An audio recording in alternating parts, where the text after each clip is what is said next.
All right. When our esteemed leader, JW, no, is that too loud? It was loud. Asked Shella and I to head up the speakers committee this year. The three of us discussed how we wanted to handle political conversations. With everything going on in the country, especially a lot of the divisiveness we've seen in the last few years, we made kind of an internal pledge. We would always try to have representation from both sides of the political aisle whenever we had these discussions. So we believe that a fair and honest, cordial discussion is the best way for us to move the state and the city forward. So to that end, I'm very pleased to welcome two members of the Alabama State House, our Democrat and our Republican, who have agreed to come here today to hopefully talk to us in a constructive way about how we move our state forward. So one little note before we get started, I am not a professional moderator. And JW and I were very clear that Chuck Holmes was going to get to rest this year. So bear with me, and I appreciate both of these folks trusting me to come up with these questions, because some of these can be a little dicey. So we've tried to make it fair for everybody. I'm also sure there are going to be a lot of questions from the audience. I'm going to try to give about 10 minutes at the end. Follow the same rules, just try to keep it cordial, no gotcha questions. This is all about us here trying to learn and do things that are great for our state. So without further ado, I'm going to introduce our panel, and I'm really going to let them introduce themselves, but I'll give kind of a brief one. Democrat Neil Rafferty just got reelected and will be entering his second term in the Alabama State House. Neil represents District 54 here in Jefferson County. I'm also pleased to welcome now sworn in representative, not representative-elect, Susan DuBose, who just won election for her freshman term in the State House, and District 45, which includes parts of Jefferson, Shelby, and a little bit of St. Clair. a little bit of St. Clair. So let's give our panelists a round of applause. All right, let's jump right into the questions. I'm going to start with a couple of general things about your background, and then maybe we'll move into a few of the issue-related questions. So just let's get to know you guys a little bit. Neil, you're entering your second term. Susan, you're going to be a freshman. Folks in this room may not know that much about either of you, so each of you would just take a couple of minutes, introduce yourself, tell us a little bit about your background, your district, and why you decided to jump into the fray and run for office. All right. Neil, you want to start us off? Me? All right.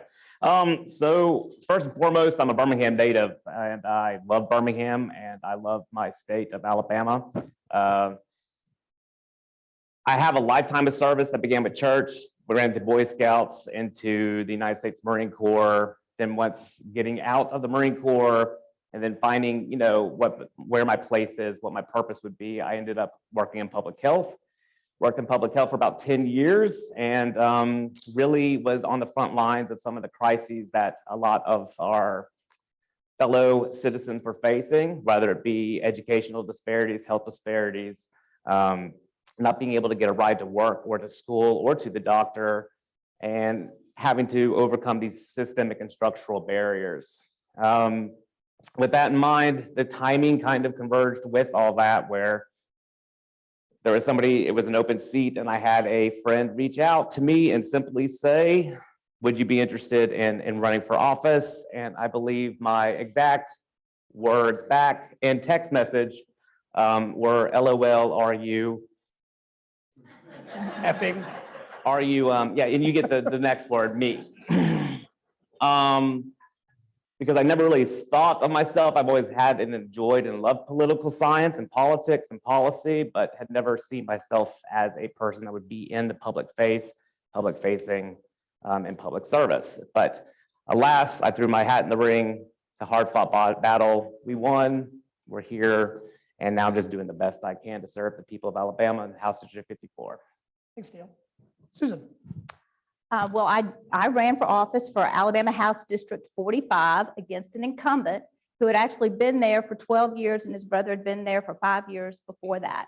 So that's not something that's very often done, but I jumped into this race just because I saw a need. I felt like our district needed somebody that was active and engaged and knew the people, somebody that was an independent thinker, and somebody that would really fight for what our district stood for. So I did it. I ran against an incumbent. I fought Montgomery. I fought all the money that they had behind him. I fought redistricting, which actually gutted my neighborhood so that 1,200 of my neighbors that I had lived with for about 24 years could no longer vote for me. They put them in a totally different district. So I had to come up against a lot of odds, and I did it by working hard. So don't ever think that hard work doesn't pay off. I did it totally by working hard, knocking on doors. I knocked on thousands of doors and I had a lot of help. I was president of the Republican Women of North Shelby County, and I had multitudes of women and friends that helped me knock on about 5,000 doors. I worked for over a year, and I got 68% of the vote in the Republican primary. And then in the general election, I only had a Libertarian incumbent, and I think I got about 86% of the vote. So having said all that, just quickly so y'all know my background, I started out as a banker. Mr. Robert Pless was one of the very first people out. In fact, we started our young career together, babies right out of college with Compass Bank. Laura Clark, who's another member here, and I started together also at Compass Bank. So I was always going to be a banker. I was going to be an executive. I was going to rise through the ranks. That was my plan in life. And then things changed. I became a stay-at-home mom. And actually, for the last 20 years, I've been a stay-at-home mom. So I have gone from stay-at-home mom to the Alabama State House. I've always loved politics. I've always been engaged in issues. Just so y'all know where I'm coming from, and this might scare some of y'all. I'm a Ronald Reagan Republican. I'm a true conservative. I look for my information. I look at Hillsdale College, Alabama Policy Institute, Heritage Foundation. Those are the bases for me. I intend to govern from a biblical worldview. I'm fearless. I have nothing to lose because I'm here because I want to be. So that's my issues in a nutshell. I could go on. I ran on limits, term limits, voting integrity, parents' rights and education, helping small businesses, small government, low taxes, and I think that's what resonated with the constituents. I made it an issue-based campaign. I'm against the ever-increasing growth and power of the administrative state, against the bureaucratic government that is ever growing. So that's where I'm going to be coming from in my answers today. I'm a common sense person. I have friends across the aisle. My very best friend is a Democrat and doctor at UAB. She's the person I admire most in the world. We travel together, and I think we need to do more to reach across the aisles and have common sense, conservative, respectful conversations if we're going to advance anything in our state and country. Appreciate that. Sorry, I went on long. No, that's great. So Neil, you may have a little bit more insight into this, having just served a term, but I want to put this to both of you because we live in Jefferson County and it's probably got the biggest and most complex congressional delegation. Talk to me about the role of that delegation as a unit with both Democrats and Republicans often needing to work together. Is there a good working relationship from your point of view? And maybe give me an example of something over the past session where you guys were proud to have been able to work together. And Susan, if you've got something maybe you want to work together with the folks across the aisle on as we enter the next session. All right, well, would you like, Either way. I'll go Go for ahead. it, Susan. Okay. So I have not been a part of the Jefferson County delegation yet. I'm looking forward to being part of the Jefferson County delegation. I have been warned and prepared, and I'll just say it honestly, that it can get contentious. We're about split evenly between Republicans and Democrats. I think we have one more Republican. And that's how it has been for a while. The group does not have a reputation of accomplishing very much. I hope that can change. I think the dynamics might change slightly because we are bringing 2 new females to the group, and maybe we can work to change the dynamics with that. I don't know. What do you think, Neil? that is certainly my hope. I feel like, you know, I'm looking at my colleague across down there, David Faulkner too, who we're on the other side of the aisle, but we tend to work together pretty well. So I don't know if it's quite as doom and gloom as what perhaps I was warned as well that it would be. It is very contentious, but we're talking about 17 bipartisan members who all represent very diverse parts of the county. So there's always a lot of different interests and a lot of big personalities in there. But I will say that, you know, when we do agree on something, we tend to get it done for multiple reasons, either because there's members that hold positions of power within their own caucuses or on committees.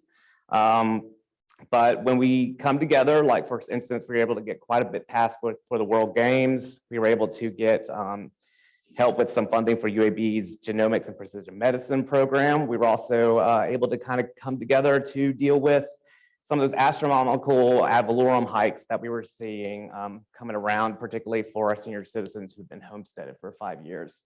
I got to give the credit once again to David Faulkner on that bill, but I was definitely a very supportive of that effort. So if we want to get something done, we will get something done. It's just getting everybody on the same page that is, a challenge, but that's the beauty of democracy. It's not supposed to be easy. It's supposed to be team enterprise. So Having served on the Birmingham School Board, I can tell you it's really easy to get consensus. and that's just with 9 members, right? Just 9 of us, yeah. We all got along smashingly. It was easy. This is actually an interesting question. I crowdsourced some of these to get some ideas of things to ask. And this one came from 2 or 3 people. And Neil, you and I have talked about this one in the past about how difficult it can be to kind of manage both service to the State House and a career. And one of the things I was not aware of is that you guys don't have actually any paid personal staff. There's obviously the state legislative staff that's there. I was unaware of that. Is that something, and I know this is something that's been discussed, is that something you guys want to see changed? Is it something that might make it easier to do the job that you guys do and balance both of those things? What are your thoughts out there? Well, my initial thought is, once you get to be a legislator, like what you do with it and what opportunities you seize and what opportunities you don't take advantage of is totally up to that individual legislator. So I think that for me, who's very active and involved and wanting to communicate and wanting to make sure that my constituents know where I am, where I'm voting, what's going on, how I can help them provide constituent services, particularly during the COVID time, when I had a lot of people who had no experience with unemployment, no experience with SBA loans. They were coming to me. I mean, they were coming to me for that expertise and for that guidance. It certainly would have helped to have staff, paid dedicated staff to me at that time. But saying that, I can't say that everybody would be doing that kind of service with that paid staff. So it becomes more of a political issue with the budget. Particularly when there's so many other things that I think that are very, very pertinent for the state of Alabama. I will say that I am quite jealous of my colleagues up in Pennsylvania, right? So in Pennsylvania, they get paid pretty handsome wage, but they got to quit their full-time job, and they do have dedicated staff to them, but it's a full-time job. This is not supposed to be a full-time job, although it is certainly full-time hours. Yeah. So my takeaway on this is, true, we don't have a staff. I'm fortunate enough, I'm going to be able to work full-time and do this because I don't have another paying job. I haven't made money in 20 years, so I can do it. But you know what, is that fair? It really limits, my concern is it limits those that can run for office. You have to be able to be retired or be independently wealthy, honestly, to do this job, because it's very difficult to do a full-time job and do service to what you're doing here. And I'm just getting started, and it's easily a full-time job for me. For that reason, I would like to see some staff so that it would open up so that more people can run for elected office. I think that's fair. Yeah. Yeah. Do you have something else? Well, it does provide opportunity also for interns, right? So that you can work and help develop new people. But oftentimes interns take a lot of work and investment to train and get up to speed. And then before they're off to their next venture. But that's why I try to take advantage of those opportunities too. That's a good idea. All right. Well, those were the warm-up questions. Those were the softballs. We're going to move into some policy discussions, and I've tried to craft these in a way that I think isn't overtly partisan, I hope, and give you both an opportunity to respond. I want to start on healthcare, which is obviously a big issue in the state. And a few weeks back here at Kiwanis, we had a terrific presentation from Ryan Hankins with PARCA. There was a great panel after about Medicaid expansion in the state. As you guys know, when the ACA was originally passed, it effectively set up 3 tranches of coverage.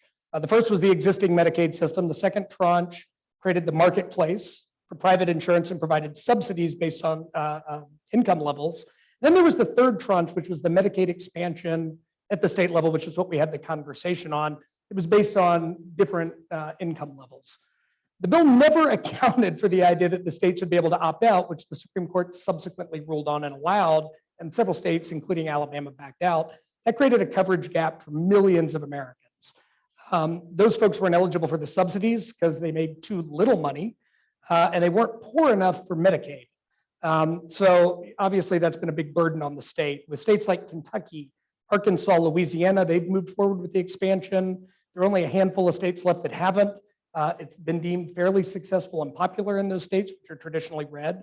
What do you think the appetite is to expand Medicaid in the upcoming session? And if we don't expand Medicaid, how is the state prepared to address the hundreds of thousands of Alabama residents that still don't have coverage? Susan, you want to start?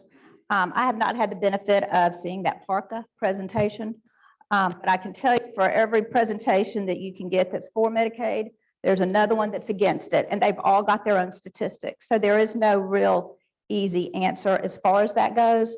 My personal feel, and the feel that may or may not represent all the Republicans out there, is that no, we absolutely cannot expand.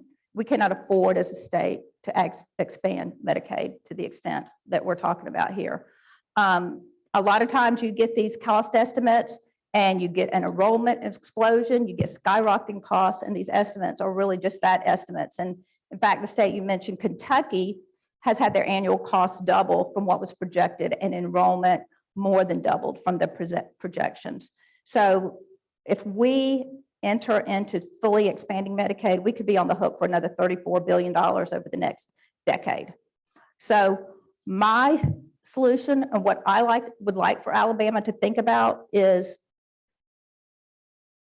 it's like almost the answer to almost everything is a job, right? A good job. And right now in Alabama, we're in a situation where we may be at 2.7% under unemployment, but our labor force participation is so low. Only 57% of Alabamians, able-bodied Alabamians, ages 16 to 65, participate in the labor market. They aren't even looking for a job. So that's a concern to me. If we can get our labor force educated back in the job market, back working, they're going to have health care coverage. Medicaid was not meant to be for able-bodied people. Able-bodied people need to be working and earning a living and having health care provided by private insurance. So that's one solution I have. I don't know, of course, it's not the answer to everything, and it's not going to fix every need, but there will always be some people that are going to fall in the gap. And I think that's what you might be talking about, this gap of people that we need to come up with a creative, limited solution, but fully expanding Medicaid to take care of these people in the gap is not the solution, in my opinion. Well, so I'm going to have to disagree with Representative DuBose here. So I think right now, essentially, there are 40 states that have expanded. There's 10 that have not. And regardless of how we like to spin it, we are already paying the taxes for those states that already have expanded it. Now, the thing is about, if you want to bring up those examples of Kentucky and Arkansas just did a modification of theirs back in 2019. It's up to the state, and it's up to the state to make sure that it's managed properly. And that's kind of the benefit of it. So I think that kind of gives us some wiggle room there. But essentially, we have people falling in gaps that are not just not seeking jobs, but people who are small business owners.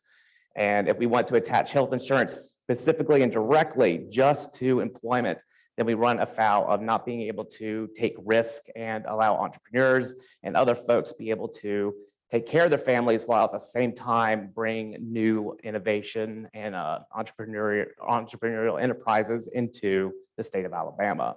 So I think it makes good economic sense because of the federal dollars that will come in, because of the care that will be here, because the people who are unhealthy or part of our workforce would be able to get the help that they need. On top of that, we see that Social Security and disability claims that in states that have expanded Medicaid fall, they start dropping. So you start seeing less of the disability, and you see more people being able to enter the workforce once they have the coverage to be healthy enough to do so. As opposed to having to get disability or just to get medical coverage that they need. I've got a bunch more, but I want to make sure we tackle one on education, and then I've got one last follow-up before we put it to the audience. I was reading something really interesting the other day, and it kind of surprised me as a former school board member. If you're not familiar with Tricia Powell Crane, she is the marvelous, fantastic, wonderful state education reporter for AL.com. She covers the entire state and almost every district, so she does quite a bit of work.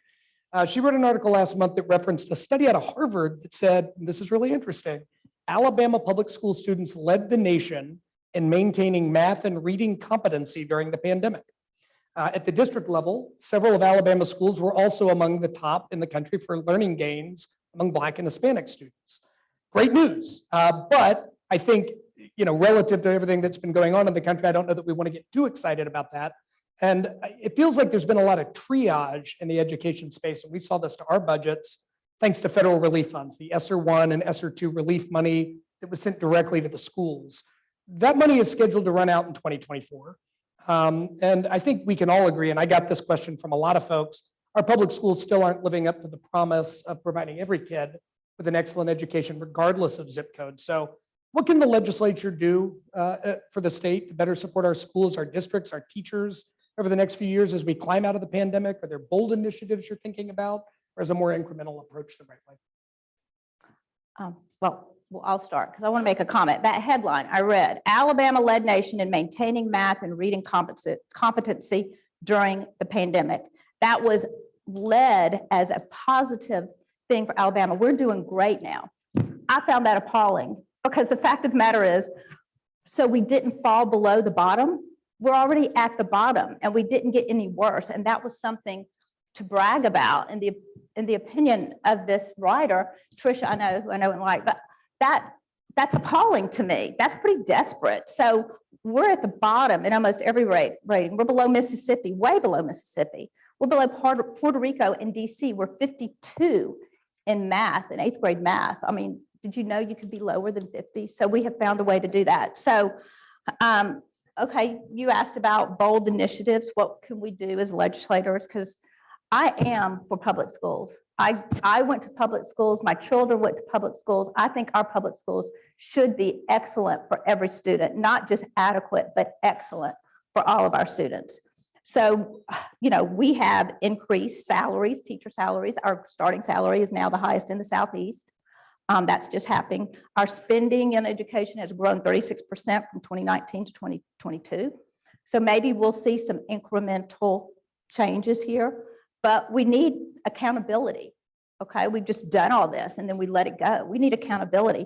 So I've got some bold initiatives. Okay, does anybody ever talk about tenure, teacher tenure?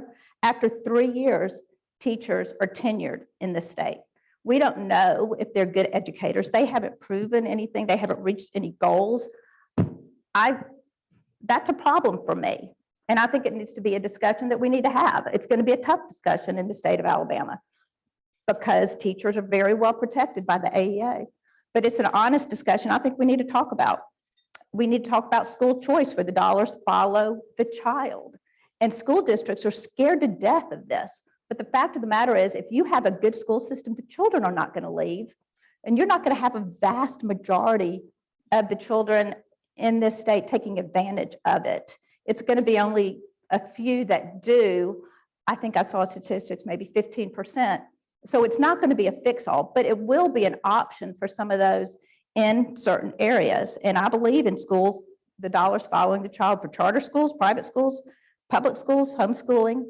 And I guess, have y'all looked at the bottom 6% of schools, the failing schools in Alabama? I think I counted like 17 in Jefferson County and the city of Birmingham. So they're right here. We're talking about students right here down the street that could benefit by school choice because they're in a consolidated area. They could choose to go to a private school or another public school in this area. So there's students in this very area that could benefit from school choice. And then the other thing I want to know about is the prep in college and the universities, teacher prep. Are these teachers learning to teach kids to read? Because it doesn't seem that way. We've got kids in 3rd grade, so many of our kids in 3rd grade are not proficient, which is a pretty low standard in my opinion. They're not proficient in reading.